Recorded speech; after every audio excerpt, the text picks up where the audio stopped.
Hi, everyone. Dom and Mike spoiler alert here. And from time to time, we try to tell you stories and fables and uh, give you poems and poetry besides our usual movie talk, which is our main focus on this channel.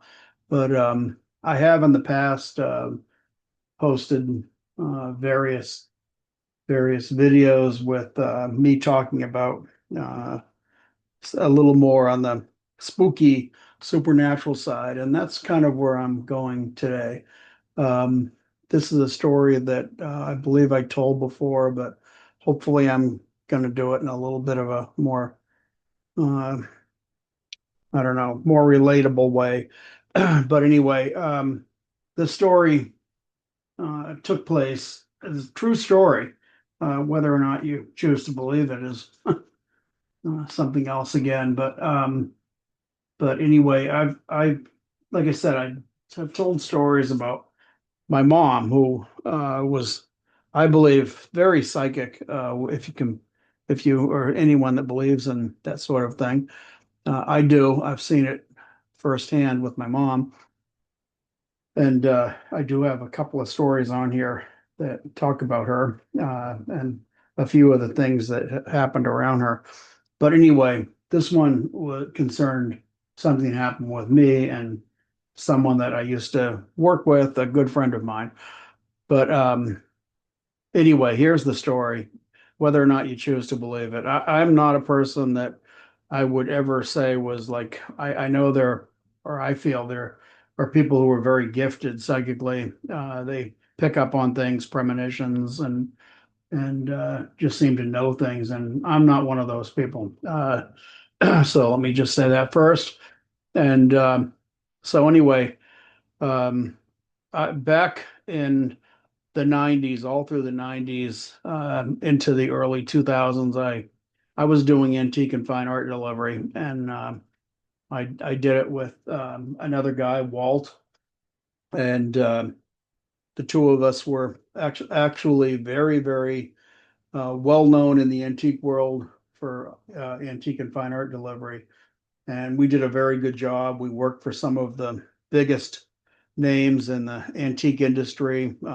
If you were involved in antiques at that time, you would know the names of the people that we moved for.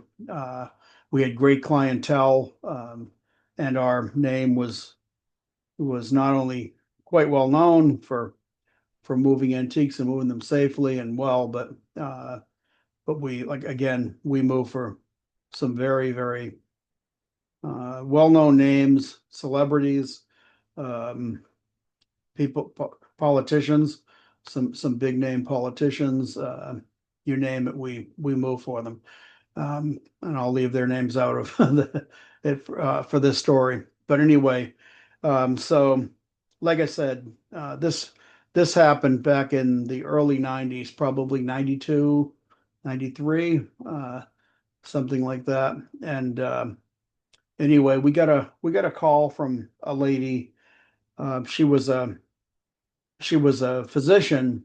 She was also a sculptor, and uh, she, actually her grandfather was a very famous sculptor, and he actually was responsible for a lot of very well-known sculpturing in places like Grand Central Station, lot of New York City buildings and monuments, things like that, that he was involved in. And during the Second World War, he had been over in France, and there was a there were a lot of pieces from his studio that were salvaged and brought back, and she owned them, and we moved those. We moved her sculptures and a lot of her antiques, plus a whole household move. And what she called us to do was she had a place in Maine, way up in Maine, and it was her permanent residency. But she had retired there, but she was getting older, and she also started to realize she was a had been a doctor, retired doctor and sculptor, like I said, and she started to realize that her health, as she was getting older, that she was probably going to need more care as she got older. And one of the things that she realized after retiring in Maine for the beauty and you know uh, privilege of living up in Maine, she kind of realized that she was far away from hospital care and things like that, good hospital and even transportation. She figured, well, if she was having trouble getting around, it was a little harder in rural Maine. So she decided, against her better judgment, because she loved Maine, that she was going to move back to Massachusetts. And she bought a place that was pretty centrally located so that she would have access to a lot of better transportation and hospitals, things like that. And she bought a nice home. It was a very, very nice place in Massachusetts. And we were moving all of her stuff. We packed it all up. We moved it all down to the place in Massachusetts. And she was kind of going in reverse of where most people retire out to rural areas when they have a chance to retire so that they have quieter life. But she wanted, like I said, the better access. So anyway, um, the some of the sculptures that we moved, one of them, the reason why I mentioned her grandfather, and one of the sculptures that we had to move was it was a woman warrior sculpture, and uh, it was like a um, almost like a Viking type of warrior that had at one time an upraised sword, but that was had been broken off. And this particular sculpture was in a studio in France, and the Nazis had come in and occupied the whole area, and they took over the studio and they wrecked everything in the studio. And the only thing that they did not wreck was this one particular statue, and it was sitting, um, in a on a table all by itself. So apparently the Nazis had decided that this Viking woman warrior was worthy of preservation and keeping. So we joked as we moved it that well, we had to make darn sure moved it safely, which we moved everything safely. But we joked that well, if it survived the Nazis, that it should definitely survive our handling, and it did. We got it safely there, and once again, that's not the central. This is a little side story, but we moved a lot of her beautiful sculpture. She was quite talented, and this was many years ago. I'm not even sure if she's still living now. I mean, she could be, but she'd be quite elderly. So anyway, the job that we did was a job that went over a few days. She had a lot of her personal belongings. We normally were not house movers. We didn't move household furniture, but we did it for her. It was she wanted all of her things carefully moved, so we agreed to do a house move, which was out of our normal realm. We mostly handled antiques, fine art, things like that. So unfortunately, she had a lot of books, and so there were tons of boxes of books, and those are always hell. And the house that she moved into was a three-story house. So we ended up moving, hand carrying a lot of boxes of books, and it was only me and Walt doing this. And we ended up hand carrying. She wanted all of her books upstairs on the third floor. It was like, well, great. So that's your nightmare when you're doing that type of move, is everything going up on a third floor and then boxes. So there we were hauling away, and this was probably mid fall, but it was still quite warm. And we had done moving all day long. It was getting nighttime, and here we are hauling boxes of books, passing each other, going up the stairs, carrying these boxes. And so anyway, there was the way the third floor was. When you got to the top of the landing, you entered into a room, And the reason why I have the red painted room there is because the room was red and it was a deep red, probably deeper even than the color that I have on this background, which has nothing to do with the room. It's not a picture of the room, but it's similar to the color. So anyway, we would pass through that room and then into another room where it was kind of like more of an unfinished room where she was using it for storage, and that's where the books were going. So we're slugging along, soaked with sweat, just like really getting tired, and we would pass each other as we went, and one going up, one going down. And as we passed each other, one of the times we kind of stopped and we are just like, wow, this is killing us. It's, end of the day. And uh, we'd really been, you know, working hard. So Walt said to me, he goes, I think we're going to have to call it a night. He goes, I don't know about you, but I'm all in. And I said, yeah, I am. And so he said, yeah, well, we need to finish this up tomorrow. We'll have to tell her that, because we still had probably half the truck to unpack. And so anyway, he's as he's talking to me, I looked at him and I said, well, I said, I don't know what it is about this room, but I said, every time I go through it, and this was a real feeling that I was getting, but as I was standing there in the room, was really feeling it. There was an extreme heaviness in the room. It was very depressing. This is what I was feeling. And I said, I feel like it's really dark in here. And I said, I don't mean dark by light. I said, it's dark. It's just very heavy. And he said, he said, I kind of feel the same thing. And he said, I didn't say anything, but he said, I've kind of been feeling that also. So I said, well, I said, yeah, it's almost creepy. And I said, I'm really feeling it strongly. And so anyway, we just finished talking and saying that. And the doctor came up the stairs. And like I said, she was a very nice lady. And we got along very well with her, as we did with a lot of our clients. But anyway, she came up and she looked at us with a big bright smile on her face, and she said, "What do you think, guys? How do you like this?" She goes, "I'm thinking of making this room into my meditation room." And I immediately felt like this, like, whoa, like this is not where.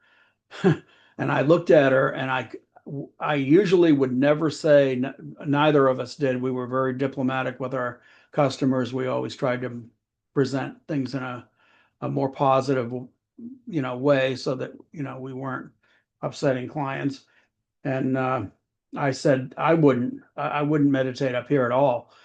And like I said, I just blurted it out. I couldn't help it. And I normally would not say something like that. Walt knew that I would normally not say something like that because it's my opinion, and we just didn't force our thoughts and opinions like that on someone else. That especially if they were enthusiastic about it, which she seemed to be. And so she immediately frowned and looked at me, and she goes, "Why do you say that, Mike?" And I said, "No, no, like no reason." And I immediately felt like, "Oh, I shouldn't have said that." And so I was started backtracking right away, and I said, "No, no," I said I, and so she goes, "No, I'm just wondering why you would say that."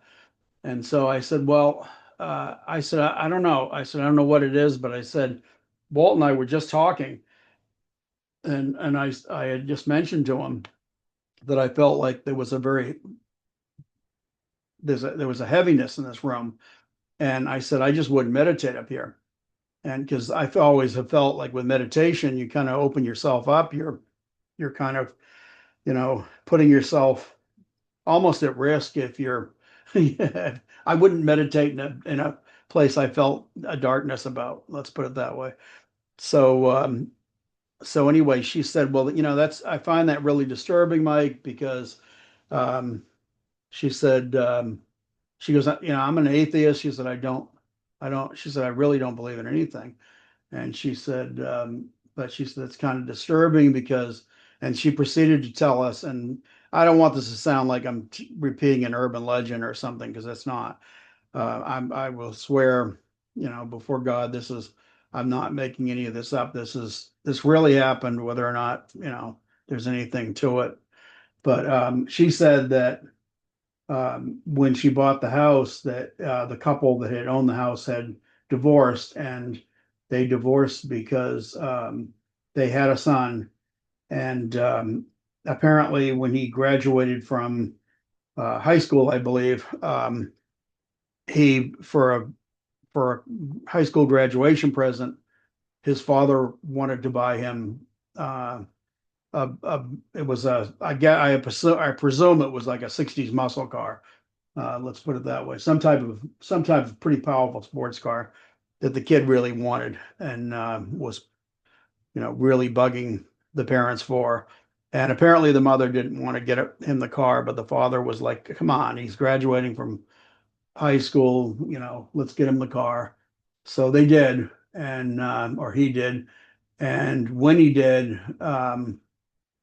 apparently the kid had an accident in the car, and he ended up at least partially paralyzed. I don't know how extensive it was, but it wasn't good anyway. And so ultimately, the kid, that was the bedroom that he had, and ultimately the kid ended up killing himself. And apparently, from what I understood, he killed himself in that room. And it immediately to me made sense because that to me was like that explained that dark feeling in that room, whether or not it was the kid's spirit in the room or whether it was just the energy that he left behind or the darkness he was feeling after he had the accident, whatever it was. I felt like there was something in that room that it was dark. And so she kind of laughed and said, "Well, maybe I'll rethink." And she told us that the reason why apparently the parents after that they couldn't reconcile the whole thing with each other, with what had happened, and uh, so they ended up divorced and they sold the house. So she got a good deal. But anyway, that's my story. And you can believe it or not, I would tell before anybody that's not something I made up. It's not something I've told it to a few people because it really, I mean, I remember riding home with Walt that night. We were riding back in the truck that we drove to her place, and I said, "Well, it was something." I said that room's, I said I really felt like it was creepy, and he said, "Yeah, me too." Um, and so anyway, that's my story. I'll wrap it up. I won't keep going, boring you any longer. But I'd love to know in the comments what you think about what I what I related here. And if you think it's all complete bullshit, you can feel free to tell me. If you think I'm making it up, feel free to tell me. But I'm not. Like I said, I'd swear before God that I'm telling the story as I remember it, and uh, I'm not trying to embellish the story just for content or whatever. This is a real thing that really happened. And again, whether it was something that has anything to it or you know, I'm just woohoo making something out of it. But anyway, thank you for listening. I'd love to hear what you think. Um, and if you'd like to hear more content similar to this, not that I have a ton of these type of stories. I maybe have one or two. But anyway, yeah, thank you for listening. Please, if you would, leave a like, subscribe if you haven't. We love, people returning and coming back, and we love the, comments. So please support the channel. The likes really help the algorithm. Subscribing helps. It all helps. And check out, the rest of our content. We kind of have a mixture of content on here. Um, and mostly what we do is actually movie talk more than anything. But thank you once again. Appreciate it. And please stop back in again and share this with other people that you think might be interested. Thank you very much. Bye.